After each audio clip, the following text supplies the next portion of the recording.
오늘부터 몇 시간에 걸쳐서 칼빈의 신앙 교육서라는 얇은 책자로 가지고 이 칼빈의 신앙 교육서를 통해서 우리가 성경 가운데 어떤 것을 읽고 어떤 것을 알아야 하는가 하는 것을 살펴보도록 하겠습니다. 칼빈의 기독교 강요의 요약이라 그렇게 말할 수 있는 것이 칼빈의 신앙 교육서입니다.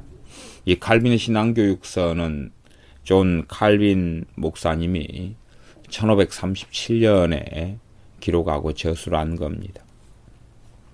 칼빈의 신앙 교육서를 하기에 앞서서 존 칼빈이라 프랑스 사람인 프랑스어로 하면 장 깔뱅 아니면 장 까르뱅이라고 하는 이 존 칼빈의 종교개혁자인 이분의 인생에 대하여 얼마간 이야기한 후에 칼빈 목사님의 신앙 교육서를 가지고 몇 시간을 이야기하도록 하겠습니다. 존 칼빈 목사님이 태어난 해가 1509년이 되어집니다. 1509년에 태어나서 그리고 이제 하나님으로부터 교회를 본래의 하나님 말씀으로 돌아가게 하는 그러한 교회로 회복시키라는 하나님 말씀을 들은 후에 존 칼빈 이분은 로마 카톨릭과 결별을 하게 되어지죠. 그리고 프랑스에서 망명해서 유럽 각지를 이제 돌아다니고 전전하게 됩니다. 그러다가 1535년에 스위스 바젤에 머뭅니다. 스위스 바젤에 머물면서 1535년부터 기독교 강요라고 하는 이 불후의 명작을 저술하게 되어집니다. 기독교 강요를 1535년부터 기록해서 기독교 강요 초판이 1536년에 나옵니다. 그러면 우리나라 나이라기보다는 일반적으로 만으로 이야기한다면 26세 정도의 기록을 시작해서 27세에 기독교 강요라는 그러한 놀라운 명작이 나옵니다. 그리고 이제 이 기독교 강요 초판을 쓰고 그러면서 그 이듬해 파렐이라는 이러한 하나님의 사람의 요청으로 제네바 종교개혁에 참여하게 됩니다. 그리고 얼마 후에 이 제네바 시의회로부터 제네바에서 추방당하고 그리고 스트라스부르크에서 다시 사역하다가 다시 1541년에 제네바 시의회로부터 요청되어서 다시 초청되고 그리고 제네바의 종교개혁과 하나님 말씀을 집대성하는 이러한 하나님의 부르심에 들어갑니다. 이 칼빈의 신앙교육서는 그렇게 20대 중후반에 1537년 이 제네바에 머물면서 파렐의 요청으로 인하여서 기독교 강요의 초판을 요약한 그러한 책으로 쓰여지게 됩니다. 그래서 1537년에 쓰여진 책인데 그 이후에 한 340년 정도는 거의 사장돼 가지고 있다가 1800년도 후반에 번역이 되기 시작하고 우리나라에는 이 책이 2001년에 이 칼빈의 신앙 교육서로 새롭게 번역이 되어서 출간되었습니다.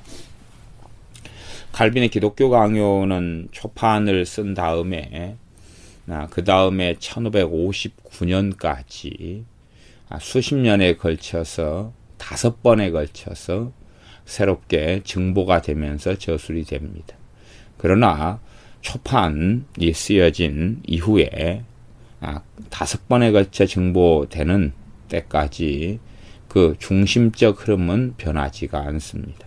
그 초판을 요약한 것, 그 초판을 요약해서 기록한 것이 신앙 교육서라는 것입니다. 그래서 우리가 성경 안에서 무엇을 믿어야 되는가? 우리가 성경을 읽고 알기 위하여 기초가 되는 것이 무엇인가 하는 것을 알게 하려고 기록되어졌다. 또 믿는 사람들이, 예수님 믿는 사람들이, 기독교 신자들이 무엇을 믿어야 하는가 하는 것을 알리기 위하여 기록되어졌다. 그렇게 생각할 수 있습니다. 나중에 이제 1559년에 기독교 강요 최종판이 만들어지고, 그리고 훨씬 후세대가 되어져서 1949년 정도에 되면 영국의 가장 유명한 설교가였던 마틴 로이 존스 박사께서 영국에서 기독교 강요가 복간되는 것에 큰 영향을 미치고, 그리고 기독교 강요가 다시 복간되어지기도 합니다. 그렇게 되어져서 우리 손에 기독교 강요 최종판이 놓이지만 이 방대한 것을 사실은 읽어 나가는 여정은 쉽지 않습니다. 그래서 어떤 면에서는 이 칼빈의 기독교 신앙 교육서가 기독교 강요의 방대한 것을 읽게 하는 그러한 나침반과 기본적인 흐름에 그런 필요성이 있다, 이렇게 보여지기도 합니다. 전에 요한 웨슬리 목사님은 그렇게 이야기한 적이 있습니다. 성도들이 책을 읽지 않는다면 이 은총의 사업은 한 세대도 못 가서 사라져 버릴 것이다. 책을 읽는 그리스도인만이 진리를 아는 그리스도인이다. 그렇게 말하였습니다. 요즘에는 예수 믿는 사람들이 이제 책을 읽어도 정말로 수박 거달기 같은 가벼운 책들을 읽지, 이 기독교 고전이라고 하는 그러한 수준 있는 깊은 책으로 나아가지 않는 것이 있습니다. 지금은 책들이 많이 대부분 피상적이고 알맹이도 별로 없고 핵심도 별로 없고 간증이나 뭐 이런 정도, 그리고 하나님 말씀에 기초하기보다는 본인의 어떤 체험에 기반해 가지고 나오는 그러한 책들이 아주 많은 것을 봅니다. 사실은 그러한 책을 가지고는 깊이 있게 하나님 말씀 안에 들기가 어려운 면이 있습니다. 이 존 칼빈이라는 목사님은 젊었을 때 20대 중반 후반만 되어져도 하나님 말씀에 정말로 깊이 있어서 그 말씀 속에 들어갔던 그러한 하나님의 종이 되어집니다. 이 칼빈의 신앙 교육서, 기독교 강요 초판의 요약이라고 할 수 있는 이 신앙 교육서는 칼빈 목사님이 28세 정도에 썼다. 그렇게 제가 앞에 말씀을 드렸습니다. 그리고 이제 이것은 몇 가지 주제들로 이루어져 있는데, 총 주제는 한 33가지 주제로 이루어져 있습니다. 33가지 주제 안에 사람이 태어난 목적이 무엇인가, 참 종교와 거짓 종교의 차이는 뭔가, 하나님에 대해서 우리가 마땅히 알아야 될 것은 무엇인가, 인간, 자유의지, 죄, 율법, 진정한 신앙, 선택, 예정, 그리고 믿음에 대한 이야기, 회개 중생, 사도신경, 기도, 주기도문, 성례, 세례성찬, 이런 여러 가지 것들에 대하여 짤막짤막하게 정리하고 있습니다. 그래서 한 33가지 주제들에 대해서 나온 것을 제가 읽어가면서 그에 대해서 설명하면서 이 책에 대해서 몇 시간에 걸쳐서 나누려고 그럽니다. 이 칼빈 목사님이 쓴 신앙 교육서의 처음에 베드로전서 성경 말씀을 세 구절을 인용하면서 시작합니다. 베드로전서 2장 2절, 갓난 아기들 같이 순전하고 신령한 젖을 사모하라.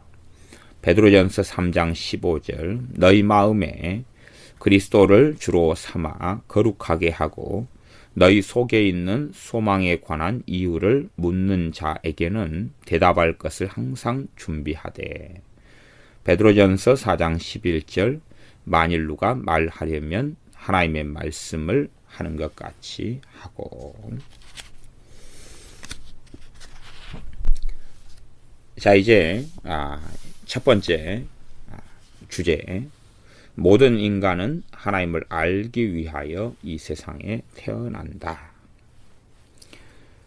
모든 사람이 이 땅에서 태어나는 것은 무엇을 위해서 어떠한 목적하에 태어나는가? 모든 사람들은 하나님을 알기 위해서 태어난다라고 하는 것이 기독교인들, 그리스도인들이 알아야 될 인간의 목적이고 이유다 하고 천명하면서 이 1장이 시작합니다. 내용을 제가 필요한 부분만 뽑아서 읽습니다. 개인적인 경건을 고백하는 우리들은 인생이 곧 끝날 것을 내다보면서 오직 영생을 묵상하지 않으면 안 된다. 그런데 영생이란 하나님 안에서가 아니면 그 어디에서도 발견될 수 없다. 그러므로 우리 인생의 주된 관심사는 우리 마음의 온갖 정성으로 하나님을 찾아야 한다. 또한 하나님을 열망해야 한다. 그리고 오직 그분 안에 거해야 한다. 이것이 사람이 가져야 될 열망, 사람이 가져야 될 관심, 사람이 추구해야 될 하나님에 대한 이야기로 출발합니다. 현 시대일수록 하나님에 대해서 온 마음을 다하여 구하고 추구하며 하나님을 알기 위하여 하나님을 아는 지식 가운데 들지 않는 시대와 세대가 되어져 버렸습니다. 그래서 예수님 믿는 사람들이 추구하고 구하는 이가 하나님이 아니기 때문에 유감스럽게 하나님에 대하여 또한 진리의 말씀에 대하여 시간을 보내지도 않고 시간을 투자하지도 않으며 심지어 하나님 말씀을 깊이 있게 알고 하나님을 알기 위하여 엎드리지도 않는 그러한 시대가 되어졌는데, 존 칼빈이라는 이 하나님의 사람은 사람의 부르심, 사람이 이 땅에 남은 하나님을 알기 위하여 이 땅에 났다. 또한 그러기 때문에 하나님을 알아가야 되고 하나님 안에 거해야 된다. 그러므로 하나님 안에 거하기 위해서는 하나님의 말씀으로 돌아가야 한다 하는 이야기를 계속하고 있습니다. 두 번째, 참 종교와 거짓 종교의 차이, 그렇게 되어져 있습니다. 사람들은 종교를 추구하고 구하는 마음을 필연적으로 가지게 되는데, 그럼에도 불구하고 사람들은 하나님에 대한 경외심을 갖지 못하기 때문에 방향을 상실하고 인간적인 종교들을 만들고 그리 가고 만다. 인간들은 원하든 원치 않든 간에 그들이 이 전능한 어떤 신이라고 하는 능력에 의하여 살고 죽는 그러한 것을 느끼고 자각하고는 있다. 그리고 그렇게 해서 종교를 추구하고 그렇게 살아가지만, 그러나 실제로 사람들의 마음 속에는 그들의 무질서한 삶을 버리고 하나님 앞에 나오려는 마음이 있기보다는 오히려 이 종교를 통해서 자신이 추구하고 원하는 길을 쫓아가 버리고 참된 종교 속에 돌아오기는 원치 않는다. 왜냐하면 사람들은 하나님의 무한하신 이러한 영광, 하나님의 위엄에 엎드리기보다는 그들의 허망된 생각대로 하나님에 대하여 또한 창조주에 대하여 생각하기 때문에 거짓 종교들을 만들어내고 그 길 속에 들어간다는 겁니다. 사람들이 느끼고 깨달아야 하는 것은 하나님의 심판은 피할 수 없고 이 하나님의 심판 앞에서 두렵고 떠는 마음과 태도를 가져야 한다는 겁니다.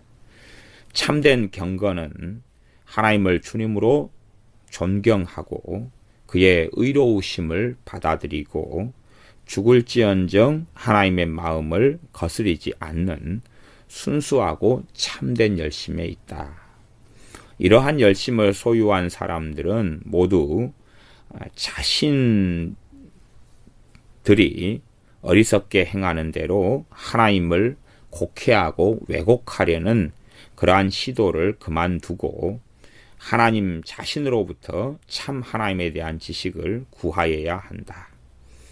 하나님이 자신을 사람들에게 계시하신 그대로 이해해야 한다. 그렇게 말합니다. 말하자면 참된 종교는 하나님 자신에게서 올 수밖에 없다는 겁니다. 사람들이 추구하고 만들어내는 그런 것에서 참된 종교는 나타나지 않는다. 참된 종교는 하나님 자신이 자신을 계시하신 그 속에 나타나는데 참된 종교는 하나님의 말씀으로부터 발원하고 나타나기 때문에 하나님 말씀을 통하여 하나님에 대한 지식을 구하고 하나님을 알게 되지 않는다면 참 종교가 될 수 없고 참 종교로 나올 수 없다 하는 것입니다. 그래서 이 기독교 강요나 기독교 강요의 초판의 요약본이다 할 수 있는 이 칼빈의 신앙 교육서는 끊임없이 하나님의 말씀의 중심이 무엇인지 또한 하나님 말씀으로 돌아와야 하는 것에 대하여 계속하여 말씀하고 있습니다. 세 번째 3장 주제, 하나님에 대하여 우리가 마땅히 알아야 할 것. 하나님에 대하여 마땅히 알아야 될 것, 그러면서 출발은 그렇게 이야기합니다. 하나님을 학문적으로 하나님을 파악하고 이해하려고 애쓰기보다는 근원적으로는 하나님을 경외해야 된다. 하나님을 경외하고 하나님께 예배하는 그럴 때만이 바른 방향을 찾고 하나님께 나올 수 있다는 것입니다. 하나님을 학문적으로 이해하고 알려고 하는 시도가 하나님을 경외하고 하나님을 영화롭게 하는 그 마음이 없고 하나님을 예배하려는 그 중심과 마음이 없다면 잘못된 길로 나갈 수밖에 없는 것입니다. 그리고 이제 하나님에 대해서 알아야 되는데 하나님께서는 이 피조물들 창조 세계를 통하여서 하나님을 알 수 있는 것을 하나님께서 놓아두셨다 하는 것입니다. 만물을 통하여 하나님의 살아계심을 우리가 알 수 있고 묵상할 수 있다. 그런데 사람들이 문제는 그 어리석은 마음들로 허망하여지고 미련해졌기 때문에 이제는 천진 만물을 통하여서 하나님을 알게 되는 그 지혜와 그러한 통찰을 잃어버리게 되었다 하는 것입니다. 사람들이 마땅히 하나님에 대해서 알아야 할 것은 하나님의 지혜, 하나님의 선하심, 그리고 하나님께서 놀라운 방법으로 그의 의인들을 보호하시고 악한 사람들을 보응하신다 하는 하나님의 의로우심, 또 악행을 인자하심으로 참으사 다시금 돌이키시기를 기다리시는 하나님의 자비하심, 이런 것에 대하여 사람들은 마땅히 알아야 한다 하는 것입니다. 쉽게 예수님 믿는 사람들은 하나님의 선하심, 하나님의 의로우심, 하나님의 자비하심, 하나님의 지혜로우심, 하나님의 능력을 말하기도 하고 생각하기도 합니다마는 말씀 속에 깊이 들어와서 실제로 이렇게 하나님을 아는 지식을 하나님의 말씀과 또한 성령님의 조명하심과 역사를 통하여 하나님과 만나는 실제적인 삶 속에서 말씀 가운데 알아가야 하는데, 하나님을 아는 지식을 예수님을 믿는 사람들은 잘 가지려고 하지 않습니다. 단지 그냥 예수님께서 이 땅에 오셨다, 우리 죄 위에 죽으셨다, 부활하셨다, 곧 재림하실 것이다, 그 정도에서 멈춰버리고 오히려 자신들을 더 깊이 알고, 아님 자신들의 삶 속에서 어떻게 더 편하고 더 안락하게 자신들의 삶의 문제를 해결하고 살아갈까 하는 것을 더 알려고 그러지, 정말로 하나님을 아는 지식을, 정말로 하나님을 알아가는 데서 자라가라 했는데, 하나님을 알아가는 데서는 별로 관심이 없는 것을 봅니다. 근데 3장의 주제는 하나님에 대해서 우리가 마땅히 알아가야 한다. 또한 그렇게 이야기하면서 하나님의 능력, 하나님의 지혜, 하나님의 자비하심, 하나님의 의로우심, 이런 것에 대하여 간략하게 짧게 이야기하고 있습니다.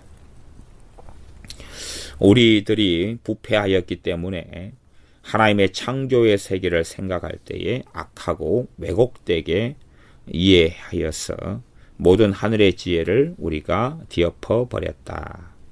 사실은 하나님의 지혜가 그의 피조물들을 통하여 나타났으나 우리는 부패하기 때문에 이 지혜를 보지 못한다. 그러므로 우리는 하나님의 말씀으로 가야 할 필요가 있다.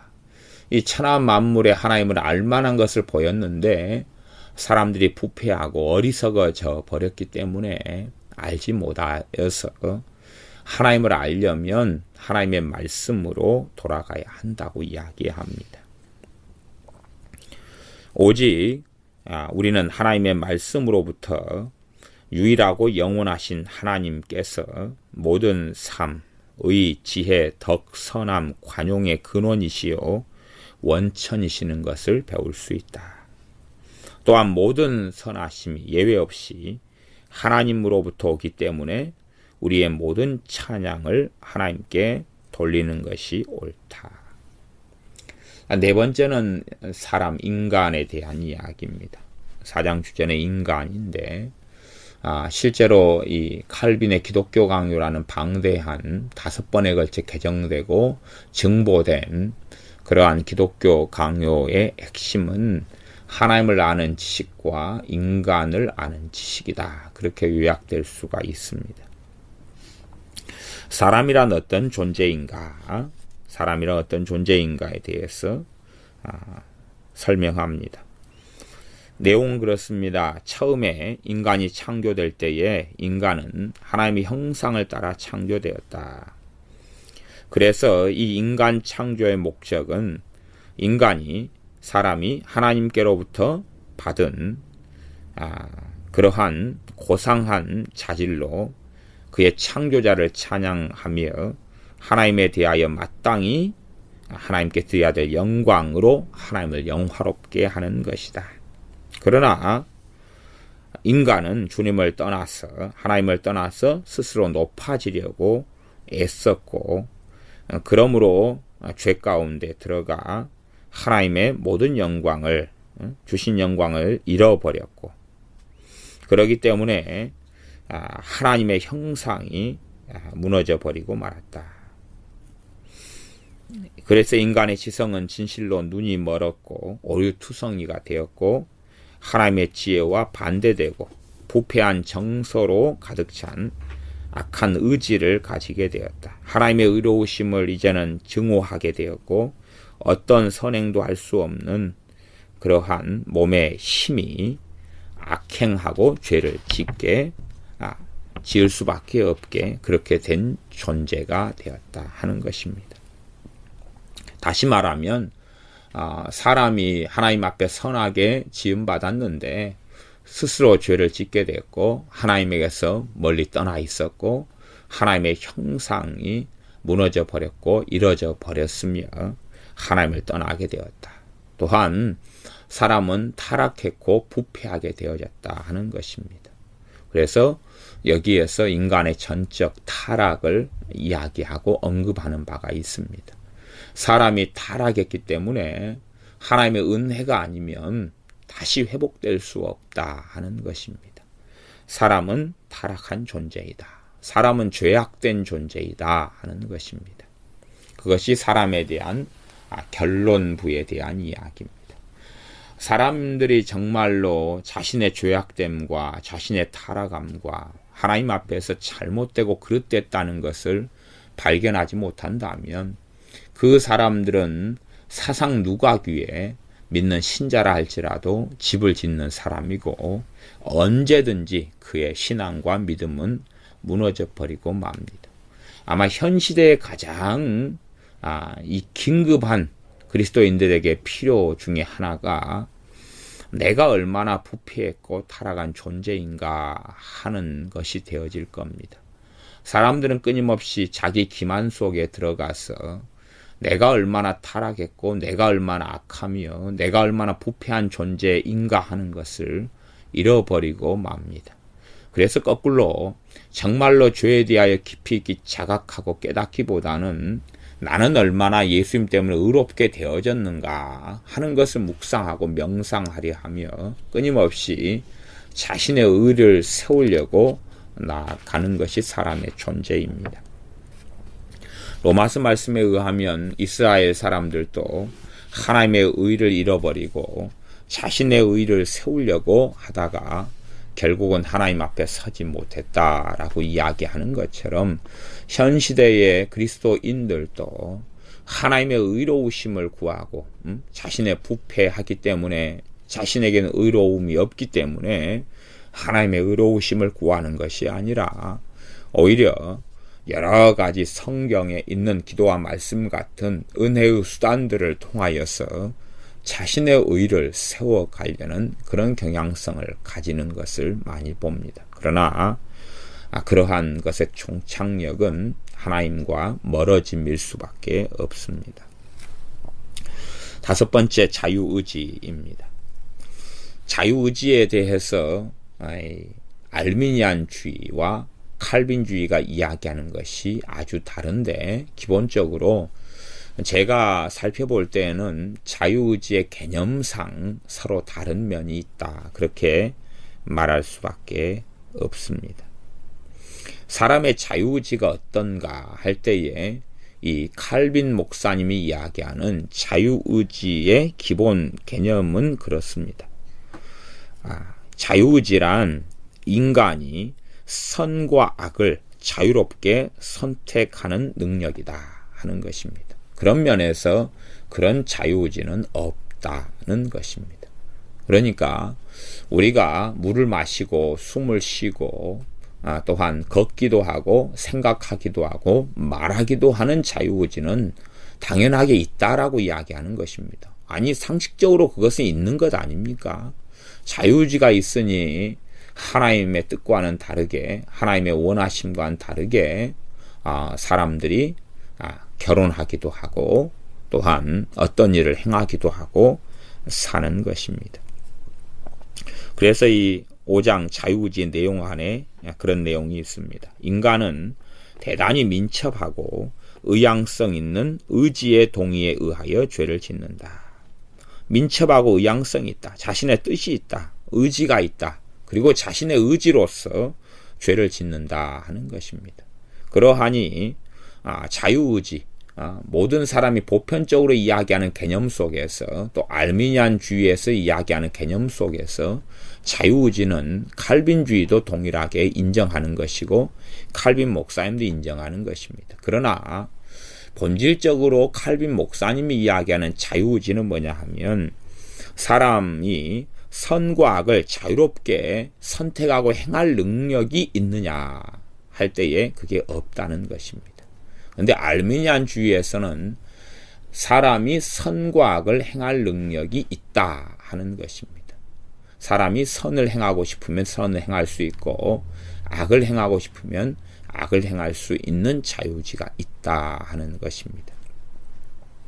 사람이 선과 악을 행할 수 있는 자유의지가 있다. 그렇게 들어가면 거기에서 한 걸음 더 나아가면 그렇다면 우리의 메시아 되신 주 예수님은 필요하지 않게 되어지고 맙니다. 그러나 사람이란 존재가 부패했고 타락했고 그렇기 때문에 선과 악을 행할 능력이 없는 존재라면, 그렇다면 주 예수님이 아니면, 우리의 메시아가 아니면 결코 우리는 구원받을 수 없는 존재일 수밖에 없습니다. 그래서 사람이 선과 악을 행하는 이러한 자유의지가 있다 하는 그러한 알미니안주의의 견해는 상당히 위험성을 동반하게 됩니다. 제가 잘못되었다 그렇게 하기보다 위험성을 동반한다 하는 것은, 알미니안주의에서 이야기하는 자유의지는 하나님의 은혜에 기반해서 설명하고 있기 때문에 그렇습니다.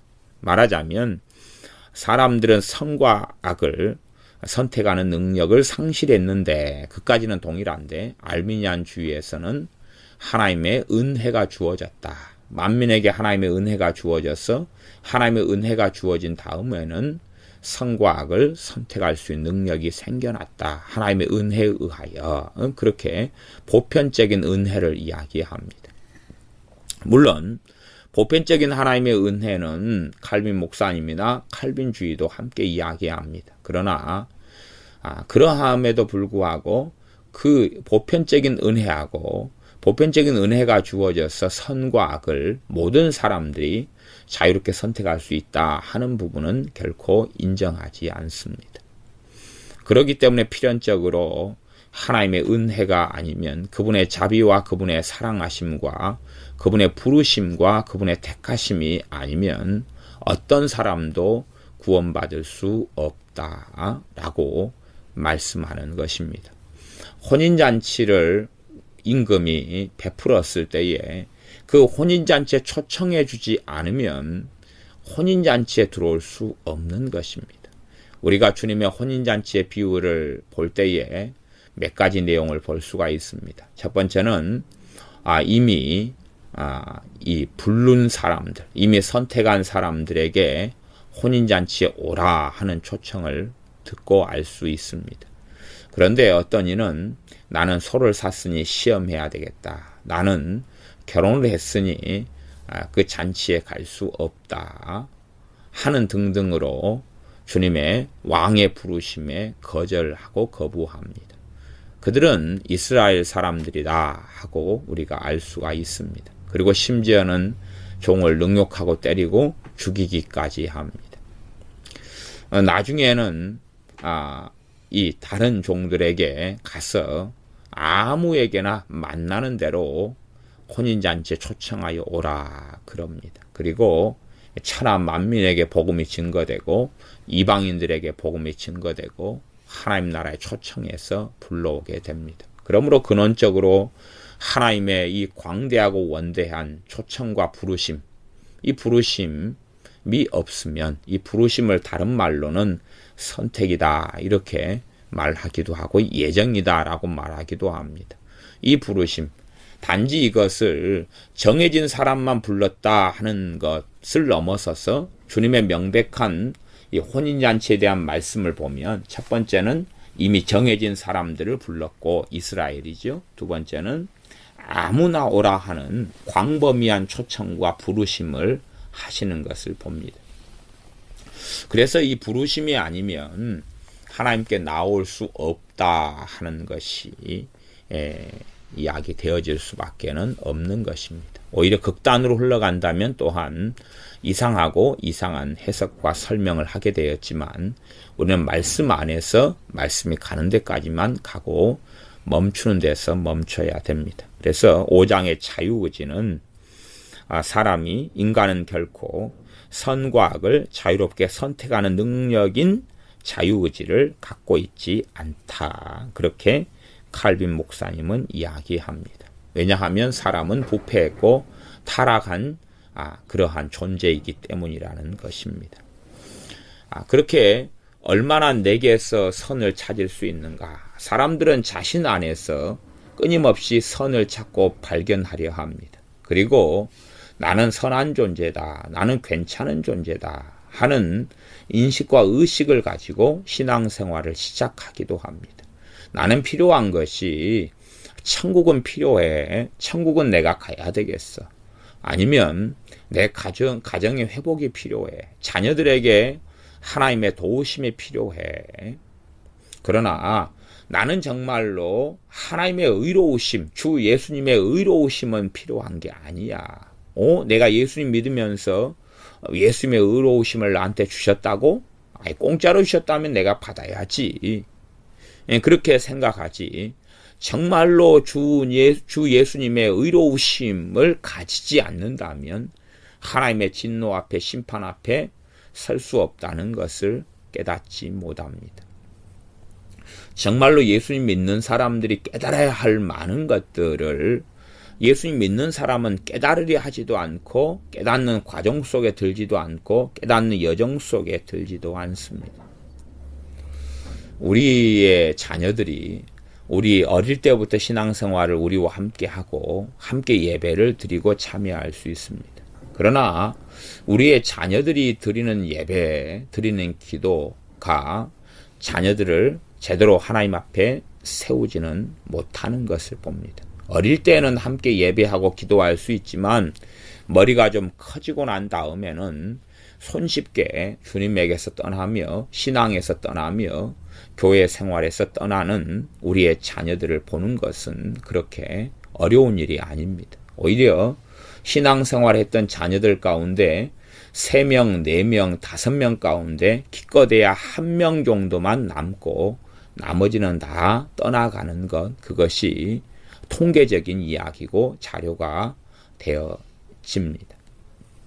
그러면 왜 신앙생활을 어릴 때부터 함께 해오고 혹은 모태신앙이라 그래서 뱃속에서부터 예배당에 출석하여서 예배하고 찬양하는 자리에 우리 자녀가 있었는데 그러면서 20년 가까운 세월을 있었는데 왜 20살 이후에 머리가 큰 다음에는 주님과 결별 속에 들어가고 마느냐 하는 것입니다. 그것은 그들이 얼마나 죄악되며 그들이 얼마나 타락한 존재인가 하는 것을 깨닫지 못하기 때문에 전적인 주님의 필요성을 느끼지 못하기 때문에 그렇습니다.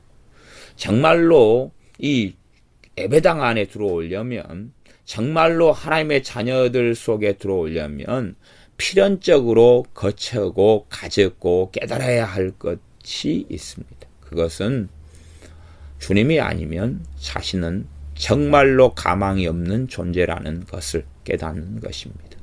주님이 아니면 자신은 결코 구원받을 수 없는 존재라는 것을 깨닫는 것입니다. 그러나 유감스럽게 우리의 자녀들은 그렇게 양육되는 것 같습니다. 너는 괜찮아.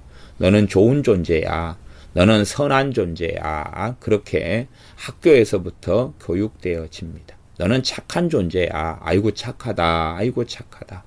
할머니들이 손주들을 얼르면서 그러지 않습니까? 아이고 우리 손주 착해 착해 이뻐 이뻐 이뻐. 그렇게 실제로는 하나님의 말씀과 다르게 양육하고 교육합니다. 하나님 말씀으로 어릴 때부터 가르쳐라 라고 말씀했는데 과연 하나님의 말씀이 인간인 우리의 존재에 대하여 뭐라고 말씀하느냐 하는 것을 가르치지 않습니다. 이 모든 과정을 건너뛰어서 우리는 예수님 때문에 선하게 되었다, 의롭게 되었다, 깨끗하게 되었다, 죄사함 받았다 하는 것으로 월반을 해버립니다. 말하자면 기초 없이 사상 누각인 건물을 짓는 것입니다.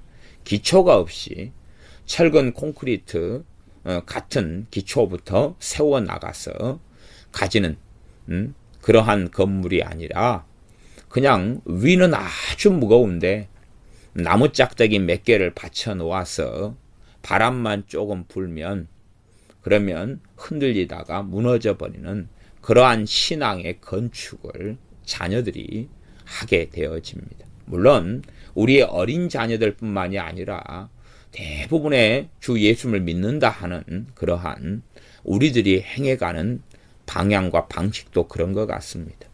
하나님의 말씀을 통하여 우리의 존재가 주님이 없다면, 주님이 아니라면 우리가 어떤 존재인가 하는 것을 반드시 발견해야 됩니다. 인간이란 어떤 존재인가? 나란 어떤 존재인가? 하나님께서 나란 존재에 대해서 무엇이라고 말씀하시는가?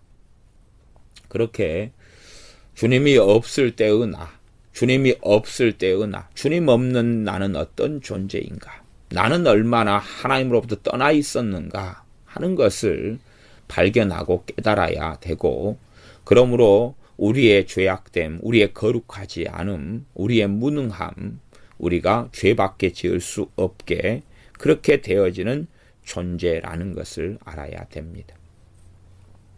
제가 이 5번째 장인 자유의지에 대하여 그렇게 칼빈 목사님처럼 사람은 결코 선과 악을 자유롭게 선택하는 능력인 자유의지를 갖고 있지 않다 하는 것에 대해서 부연하여서 비유적으로 제가 조금 더 설명하겠습니다.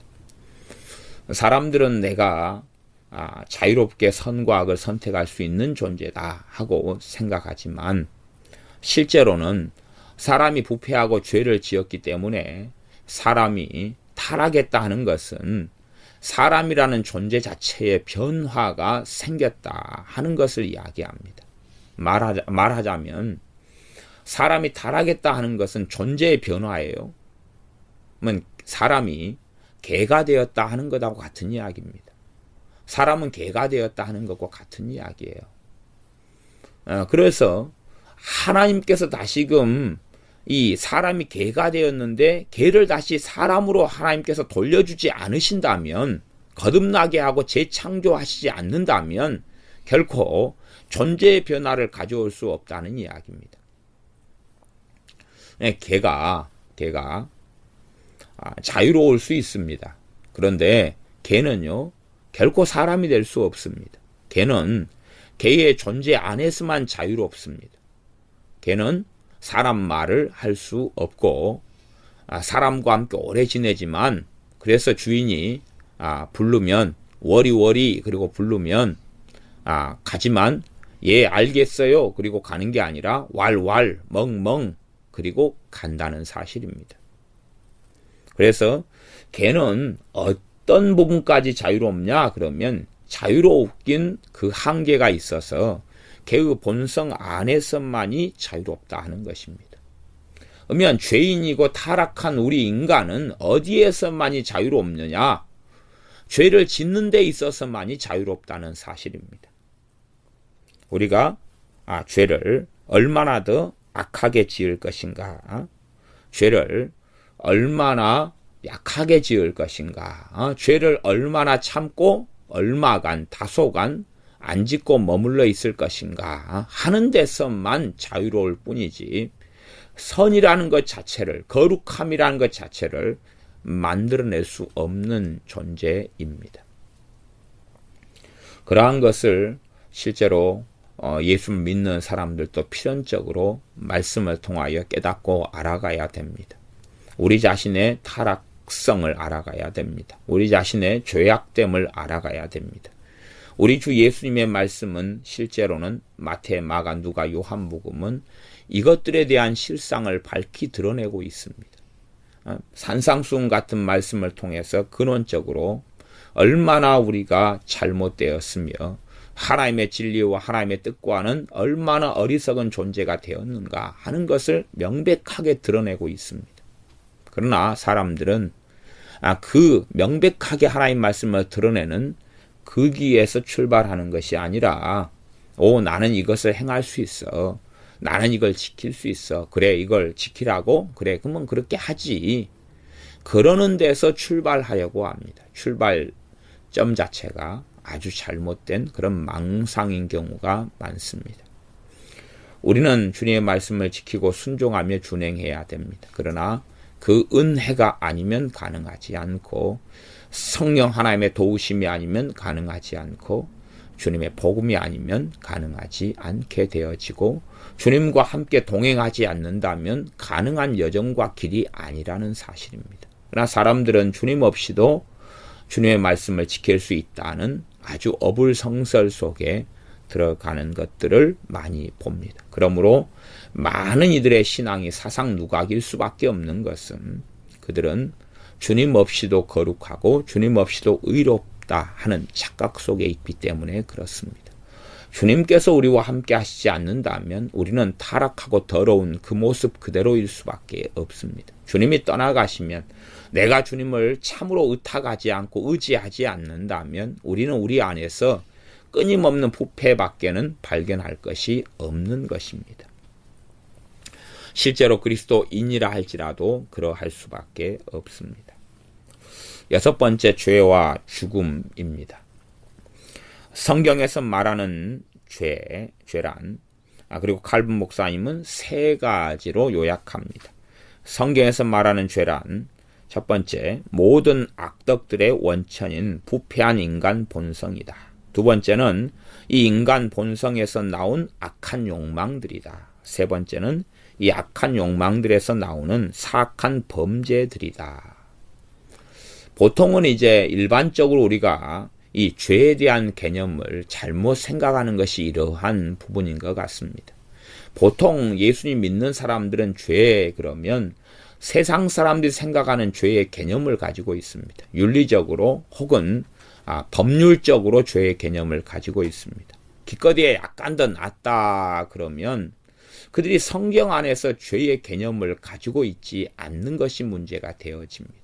하나님 말씀 안에서 죄의 개념을 가지기보다는 자신이 가진 상식과 윤리선에서 죄의 개념을 가집니다. 그래서 실제로 도둑질하면 죄, 거짓말하면 죄, 사기를 하면 죄, 사람을 죽이면 죄, 그렇게 생각한다는 것입니다. 그러나 실제로 성경에서 하나님께서 말씀하시는 죄의 개념은 크게 세 가지가 있는 것이 옳고 맞습니다. 그것은 첫째로는 모든 악덕들의 원천인 부패한 인간 본성이다. 이걸 원죄라고 그럽니다. 우리의 부패하고 타락한 인간 본성 자체가 죄입니다. 그리고 죄의 근원입니다. 두 번째는 이 타락하고 악한 인간 본성에서 나온 악한 욕망들이 죄입니다. 말하자면 우리의 감정, 또한 악한 생각, 악한 마음의 동기, 하나님 말씀과 어그러진 그러한 정서나 생각이나 마음, 이것들 자체가 죄다 하는 사실입니다. 그러므로 우리 주님께서는 어떤 사람들, 어떤 바리새인들, 어떤 서기관들이 악한 생각들을 하고 잘못된 생각과 미움과 살인할 마음을 가졌을 때에 그들의 죄를 주님께서는 드러내어서 책망하시는 것을 우리는 봅니다. 또한 믿음이 없는 사람들의 그 믿음이 없는 마음의 상태에 대하여 그들을 책망하는 것을 봅니다. 그러므로 이 죄라는 것은 이 타락한 본성에서 나오고 거짓의 아비에서 나오며 이 마음 안에 온갖 더럽고 악한 생각과 정욕이 있다라고 주님은 말씀해 오셨습니다. 그리고 이제 세 번째는 이 악한 욕망들, 말하자면 이 부패하고 악한 마음, 생각, 감정, 정서에서 나오는 실제적인 행위, 이렇게 이 세 가지가 죄다라고 이야기합니다. 하나님 말씀은 명백하게 이 세 가지를 다 이야기하고 있기 때문에 세상적인 개념에서 죄에서는 우리가 탈피해야 되고 윤리적으로 일반 사람들이 생각하는 죄의 개념에서 탈피하여서 하나님 말씀 안에서 정말 죄가 무엇인가 할 때에 이 세 가지가 다 죄다 하는 것을 우리는 기억해야 됩니다. 우리 모두는 어머니의 태 속에 있을 때부터 죄인으로서 본성상 하나님의 진노와 심판 아래 있다. 그래서 우리는 성장과 더불어 보다 막중한 하나님의 심판을 우리 위에 쌓아 올린다. 우리가 하나님의 진노와 심판 아래 있는 것은 우리의 죄 때문이다 라고 이야기하고, 그러므로 이 죄가 성장하고 자라면서 더 죄를 더 많이 지어갈 것 아닙니까? 그러니 하나님의 심판은 우리 위에 쌓아질 수밖에 없는 것이고, 결국은 우리의 삶은 죽음을 향하여 하나님의 심판을 향하여 달려가고 있다는 것입니다. 그러니 이 비참한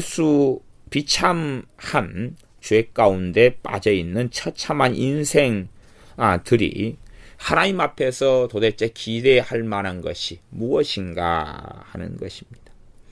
하나님의 진노가 인간에게 떨어져서 이 인간은 결코 멸망하고 무너질 수밖에 없는 존재입니다. 그래서 이 죄로 인한 죽음, 죄로 인한 하나님의 심판에 대한 이야기를 이 6장에서는 하고 있습니다. 이 하나님의 심판에 대한 의식과 생각이 우리에게 꼭 필요하다. 그렇게 칼빈 목사님은 이야기합니다. 하나님의 심판에 대한 의식과 생각이 우리에게 꼭 필요하다. 자신이 부패하고 타락한 존재이며 죄 가운데 살기 때문에 하나님의 심판에 대하여 알고 생각하는 것, 이건 꼭 필요하다. 사실 이러한 의식과 자각이 없기 때문에 하나님의 진노와 하나님의 심판에 대하여 알지 못하기 때문에, 그리고 자신의 심각한 죄성을, 또한 죄악됨을 발견하지 못하고 보지 못하고, 그래서 이제 예수님 믿었기 때문에 하나님 심판은 그치고 지났어, 그러는 단순한 생각으로 정말로 사상 누각 속에 믿음과 신앙을 건축하고 마는 것입니다. 그러나 우리 예수님을 믿는 사람들이 반드시 알고 깨달아야 할 것은 하나님의 심판에 대한 것입니다. 우리의 죄에 대하여, 그 다음에 하나님의 심판에 대하여 반드시 깨닫고 알아야 됩니다.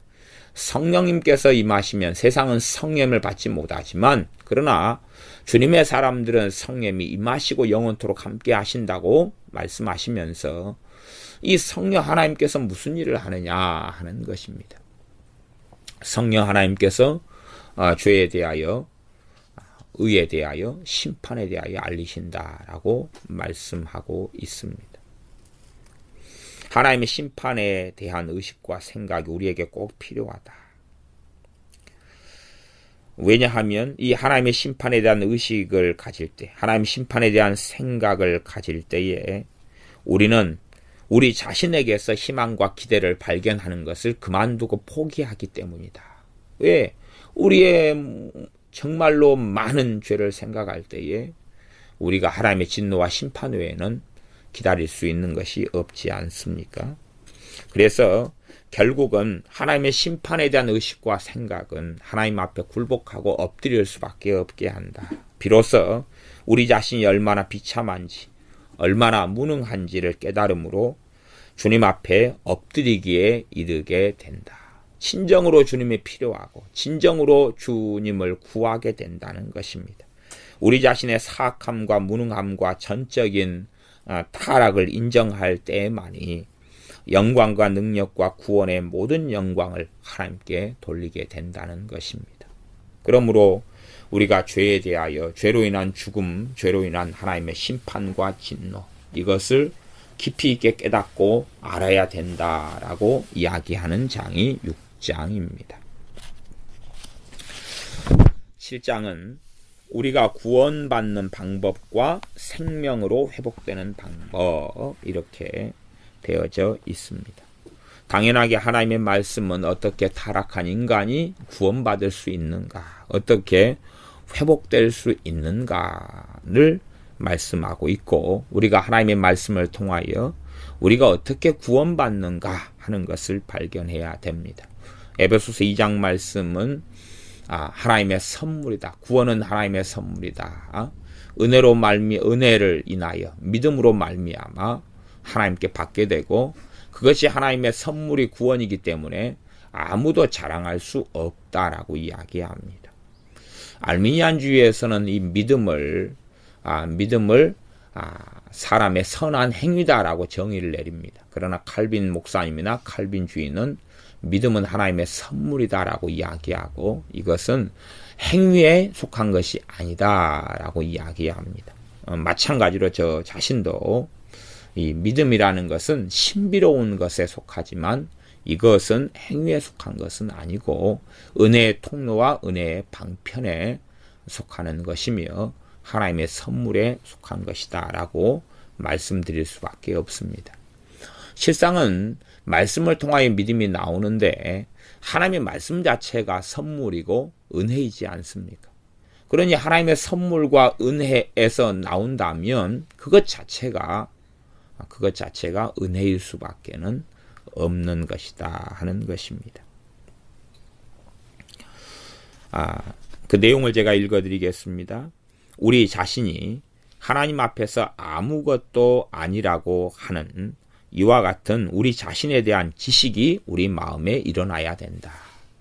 우리가 아무것도 아니라는 우리 자신에 대한 지식이 일어나야 된다. 무엇을 통해서겠습니까? 말씀을 통해서지요. 말씀이 아니고서는 이러한 것을 깊이 있게 자각하고 깨닫지 못합니다. 그러니 오히려 어떤 면에서는 우리 자신의 부패를 보는 것은 믿은 다음이라고 말할 수 있어요. 믿게 된 다음에야 새 마음이 와요. 새 마음이 오면서 우리의 예수님이 없는 우리의 실상을 보게 되고 주님이 함께하지 않는 삶의 우리의 실상을 예수를 믿은 다음에 봐야 돼요. 믿은 다음. 믿기 전에 어떻게 누가 보고 누가 아느냐 그 말이지요. 그러나 이러한 모든 걸 덮어버린 다음 신앙생활을 잘못하고 잘못된 길에 들어설 수밖에 없는 것이 우리 자신이 하나님 앞에 아무것도 아니라는 것을 예수님 믿게 된 다음에 말씀을 통해 알 수밖에 없는 것이고 예수님 믿게 된 다음에 성령의 역사를 통해 알 수밖에 없는데 이걸 덮어버리는 것이에요. 덮어버려.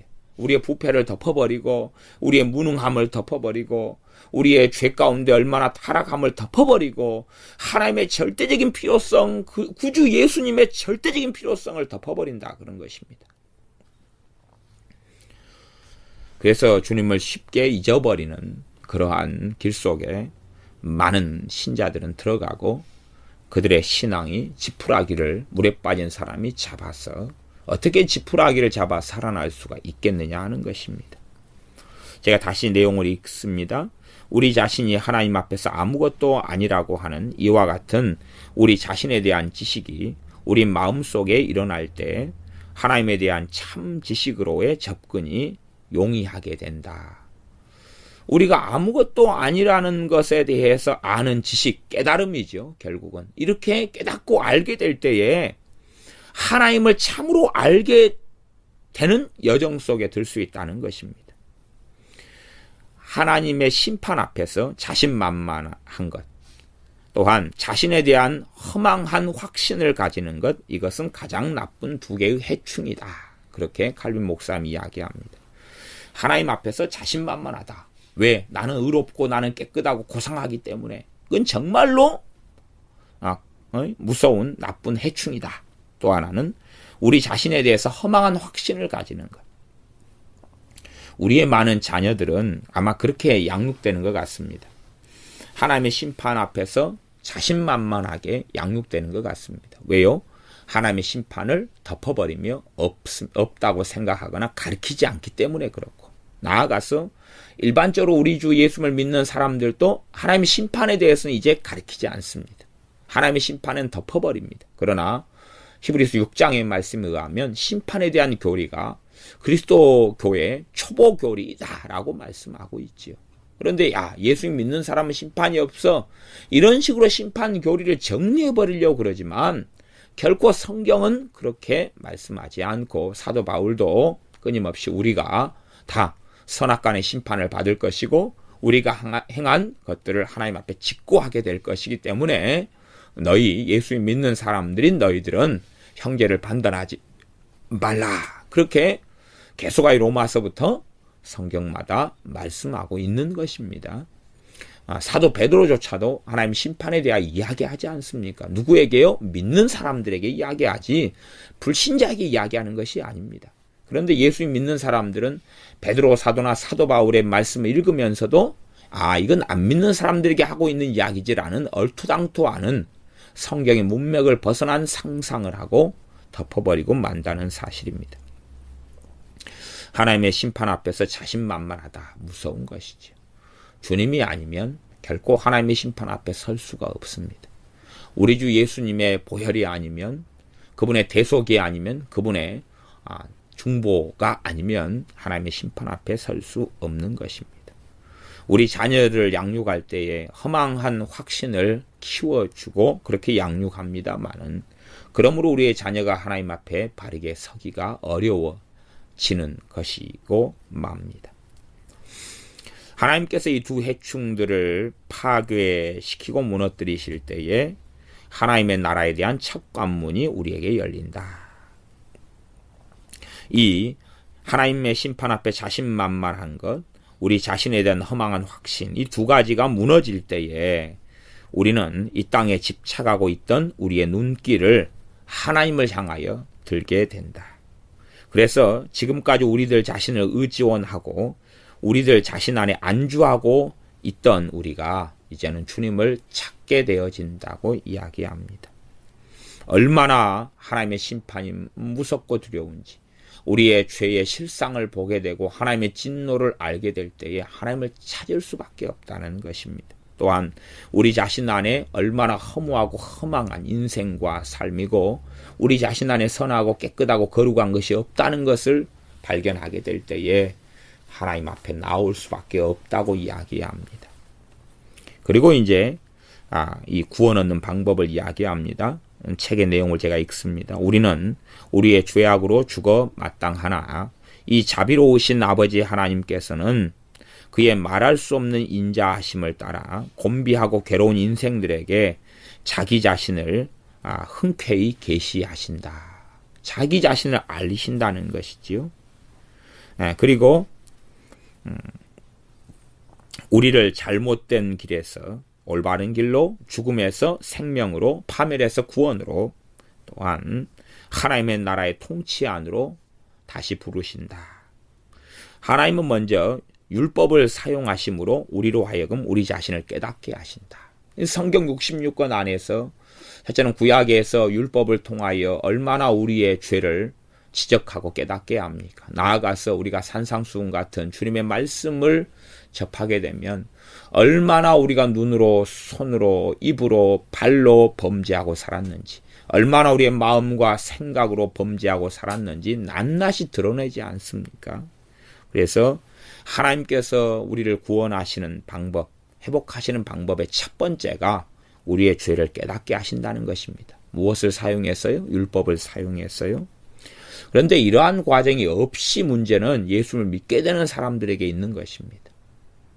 그래서 하나님 말씀을 덮어버려요. 말씀을 통해 죄를 깨달아 가려 하지 않는다는 사실입니다. 그런데 어떻게 성령님께서 죄를 깨닫도록 그들에게 역사하시겠습니까? 양심이 찢어지며 죄의 짐에 억눌려 하나님을 두려워하고 경외하도록 마음속에 자극을 사람들이 받게 된다 하는 것입니다. 무엇을 통해서요? 율법을 통해서. 그래서 그러한 사람들이 이제는 영생을 유업으로 물려 받는 준비가 되어진다. 그 다음에 8번째 주님의 율법입니다. 주님의 율법 그렇게 나왔습니다. 주님의 율법 그러든지 하나님의 율법 그러든지 큰 차이는 없습니다. 하나님의 법은 모든 의의 완전한 표준이다. 하나님은 두 돌비에 10계명을 적어서 인간을 향한 그의 모든 요구를 포함시키셨다. 첫 번째 돌비에서 하나님은 몇 개 안 되는 계명을 가지고 하나님을 기쁘시게 할 하나님의 위엄에 찬 하나님에 대한 섬김이 무엇인가를 말한다. 그리고 두 번째 돌비에서는 하나님은 우리들이 우리의 이웃을 위하여 베풀어야 할 사랑에 대하여 말한다. 그러면서 이 8번째 장에서는 10계명에 대하여 설명하고 있습니다. 10계명에 대하여.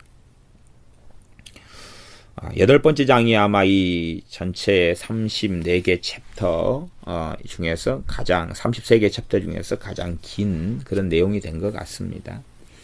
10가지 계명에 대해서 쭉 설명하고 있습니다. 제가 간략하게 읽어가면서 설명하겠습니다. 첫 번째 계명이죠. 나는 너를 애굽 땅 종되었던 집에서 인도하여 낸 내 하나님 여호와니라. 너는 나 외에는 다른 신들을 나의 면전에 두지 말라. 이렇게 이제 칼빈 목사님이 그대로 이 히브리어에서 번역해 가지고 성경을 인용하고 사용하고 있습니다. 먼저는 하나님께서는 그의 은혜로운 행동들을 기억하도록 말씀하신다. 너를 애굽 땅 종되었던 집에서 인도해 낸 하나님이다.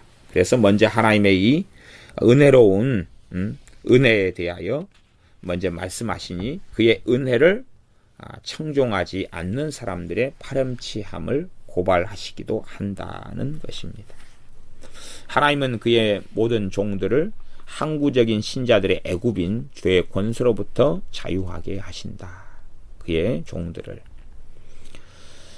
그런데 이 은혜를 받은 사람들은 하나님의 부르심을 받고 하나님의 명령을 들을 수밖에 없는 존재가 되는데, 이러한 다른 신들에 대한 금지령이 의미하는 것은 하나님께 마땅히 돌려야 될 것을 다른 신들에게 돌려서는 안 되기 때문이라는 거지요. 마음의 중심에서 우러나오는 진심에 의하여 하나님을 섬기기를 원하시는 것입니다. 우리들이 하나님만을 예배하며 이 하나님만을 전적으로 신뢰하고 소망하고 모든 선하고 거룩한 것이 하나님으로부터 왔음을 인정하고 모든 선과 거룩함으로 말미암아 이 하나님을 찬양해야 된다. 이것이 십계명 1계명에 대한 약간의 설명입니다. 두 번째는 너를 위하여 새긴 우상을 만들지 말고 또 위로 하늘에 있는 것이나 아래로 땅에 있는 것이나 땅 아래 물속에 있는 것에 어떤 형상도 만들지 말며 그것들에게 절하지 말며 그것들을 섬기지 말라. 하나님은 어떤 형상이든지 종교적 의도를 가지고 숭배해서는 안 된다고 하신다. 이런 까닭에 이 계명에서 우리가 배울 것은 하나님에 대한 섬김과 숭배는 영적이라는 사실이다. 그래서 하나님이 영이시며 예배하는 자가 신령과 진정으로 예배해야 된다. 그렇게 요한복음 4장 23절에는 말씀하고 있었던 것입니다. 이 계명을 어기는 것이 이 우상 숭배, 우상 만들지 말라 이것이죠. 우상에 절하지 말라, 형상 만들지 말라. 이 계명을 어기는 것이 얼마나 하나님의 마음을 상하게 하는가를 선포하신다. 나 여호와 너희 하나님은 질투하는 하나님인즉 나를 미워하는 자의 죄를 갚되 아비로부터 아들에게로 3, 4대까지 이르게 하거니와 나를 사랑하고 내 계명을 지키는 자에게는 1000대까지 은혜를 베푸느니라. 그렇게 말씀합니다. 어떤 면에서는 하나님이 계명을 어기는 것이 얼마나 하나님의 진노를 불러오느냐 하는 걸 설명하지만 우리가 3, 4대하고 1000대를 비교한다면 또한 하나님의 은혜와 자비는 얼마나 놀라운지가 비교되기도 합니다. 이 우상, 형상을 만들고 우상에게 절하고 하는 사람들에게는 3, 4대까지 하나님의 진노가 가지만 하나님을 사랑하고 하나님의 계명을 지키는 자에게는 1000대까지 은혜를 베푼다. 그러니까 얼마나 하나님의 은혜가 깊이 있고 더 놀랍습니까? 그래서 이 설명입니다. 어떤 이가 이 하나님의 영광을 다른 어떤 형상이나 다른 그 무엇에 돌릴 경우 하나님은 그 사람을 벌하시되 여러 대에 걸쳐서 벌하신다. 이와 반대로 이 하나님은 그를 사랑하고 그의 계명을 지키는 자들에게는 그의 자비와 사랑을 항상 베푸신다. 이 하나님께서 그의 자비를 수천 대에 베푸시고 그의 형벌은 3, 4대에 미치게 하신다는 사실은 그의 놀라운 자비를 선포하는 것이다. 그렇게 2계명을 설명합니다. 세 번째 3계명, 너희는 주 너희 하나님의 이름을 망령때 일컫지 말라. 나 여호와는 나의 이름을 망령때 일컫는 자를 죄 없다 하지 아니하리라. 사람들은 하나님의 이름을 일컬어서 하나님의 이름을 빙자해서 자신의 의로움과 거룩함을 드러내려 하는 참 못된 심성과 본성이 있습니다. 그래서 하나님의 백성들에게 하나님의 이름을 함부로 사용하지 말라고 이야기하는 것이지요. 저도 예수를 믿는 여러 사람들이 예수님의 이름이나 하나님의 이름을 빌어서 자신의 결벽을 주장하려고 나는 오라, 나는 이거 이렇게 하지 않았어, 그렇게 하면서 거짓말을 하는 것을 여러 차례 목격했습니다. 그러나 그렇게 하지 말라고 이야기하죠. 하나님의 이름은 거룩합니다. 네 번째 계명, 안식일을 기억하여 거룩히 지키라 하면서 엿새 동안 힘써 내 모든 일을 하지만 일곱째 날은 너희 하나님의 안식일이니까 너나 내 아들이나 내 딸이나 내 남종이나 내 여종이나 내 육축이나 내 문 안에 유하는 객이라도 아무 일도 하지 말라. 이는 엿새 동안에 나 여호와가 하늘과 땅과 바다와 그 가운데 모든 것을 만들고 제7일에 쉬었습니다. 그러므로 나 여호와가 안식일을 복되게 하여 그날을 거룩하게 하였느니라. 이 안식일 네 번째 계명에 대한 설명은 꼭 우리가 깊이 있게 상고하고 묵상할 내용들이 이 책 안에 있는 것 같습니다. 제가 내용을 읽어드리겠습니다. 하나님께서는 세 가지 이유 때문에 이 계명을 주셨다. 안식일 계명이다. 세 가지 이유를 설명합니다. 첫째로 주님께서는 이스라엘 백성에게 이 제7일을 안식일로 정하사 영적 안식의 표로 삼으시기를 원하셨다. 그런 의미에서 믿는 자들은 주님께서 그들 안에서 일하시도록 자기 자신들의 일들을 멈추어야 한다. 조금 이따가 더 자세하게 말씀드리겠지만, 안식일을 주신 이유가 세 가지다. 첫 번째는 영적 안식의 표시로 주셨다 하는 것입니다. 두 번째는 주님이 원하시는 바는 믿는 자들이 정해진 날에, 이 안식일, 토요일이죠, 당시에 이 안식일 정해진 날에 함께 모여 하나님의 법도를 깨닫고 그를 예배하도록 하시는 것이다. 세 번째는 이 하루를 종들이나 다른 사람들의 지배하에 있는 사람들에게 주셔서 이들을 노동으로부터 쉬게 하기를 원하신다. 그런데 이 세 번째 것은 주된 것이 아니라 부차적인 것이다. 이 세 가지 이유 때문에 안식일을 주셨다는 것입니다. 그러면서 이제 이 세 가지 조항들에 대하여 설명합니다. 이 첫 번째 안식일을 주신 이유인 영적 안식의 표로 안식일을 정하시고 삼으신 것은 폐지되었다 하는 것입니다. 왜냐하면, 왜 영적 안식의 표라는 것은 뭐냐 하면 이 안식일 자체가 주 예수님을 예표하는 것입니다. 영원한 안식을 가져오는 안식일의 주인 되시는 주님을 예표하는 것으로 안식일을 준 거예요. 본래가 안식일 의미는, 그래서 구약에 있는 율법은 이 모형이고 그림자라고 히브리서에서는 계속 말씀해요. 그러니까 안식일이 본래적인 하나님이 주신 의미가 뭐냐 그러면 그리스도를 알리는 그림자라는 사실이고 그리스도를 알리는 모형이라는 사실입니다. 그런 의미에서 이 토요일 안식일은 폐지됐다 하는 것입니다. 왜냐하면 알리는 모형과 그림자가 이제는 왔기 때문에, 우리가 아파트로 비유한다면 모델 하우스를 통하여서 아파트를 알리고 아파트를 다 짓기 전에 그 내부를 보여주면서 분양하려고 그런 것입니다. 그러나 아파트가 다 지어졌다면, 그리고 분양이 다 됐다면 모델 하우스 역할은 끝나는 것이죠. 그런 것처럼 이 안식일의 첫 번째 이유가 영적 안식의 표, 말하자면 주님에 대한 예표고 그림자였다. 그런데 주님은 진리이신 바 이 주님 주 예수 그리스도 앞에서는 모든 형상들이 소멸한다. 예수님은 실체이시다. 이분이 오심으로 모든 그림자들은 폐지되었다. 그러니까 주님에 대한 이 율법 속에서 예표와 그림자로 이야기하는 부분들은 다 폐지됐다 그 말이에요. 왜냐하면 실체가 왔고 본체가 왔기 때문이죠. 그렇기 때문에 골로새서 2장 17절에서 사도 바울은 안식일이란 장차 올 실체의 그림자다라고 말씀한 것이다. 바울은 다른 곳에서도 그리스도의 죽음에 의하여 우리의 육체의 부패를 종식시키기 위하여 그리스도와 더불어 장사 지낸 바 되었다고 가리킨다. 이제 그에 대한 이야기 더 설명이 있습니다. 이것은 하루 이틀에 이루어지는 것이 아니다. 우리는 죽음에 이르기까지 온 생애를 통하여 하나님의 생명으로 충만하게 되어야 한다. 따라서 기독교인들에게 날들을 미신적으로 지키는 것은 결코 있을 수 없는 일이 된다. 그렇게 해서 안식일, 정확하게 토요일을 지키는 것은 폐지되었다. 그런데 이제 두 번째, 믿는 자들이 하나님께 예배해야 될 날들은 폐지된 게 아니다. 예배해야 될 필요성을 이야기하는 거죠.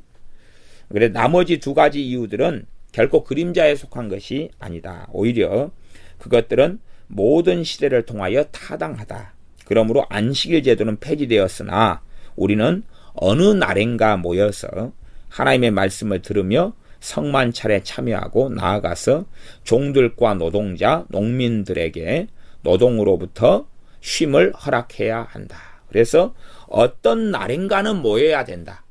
모이기를 패하는 자들과 함께 하지 말고 그날이 가까움을 볼수록 모이기에 힘써라 하는 것처럼. 그런데 우리 인간은 인간적인 연약성 때문에 매일 모일 수가 없다.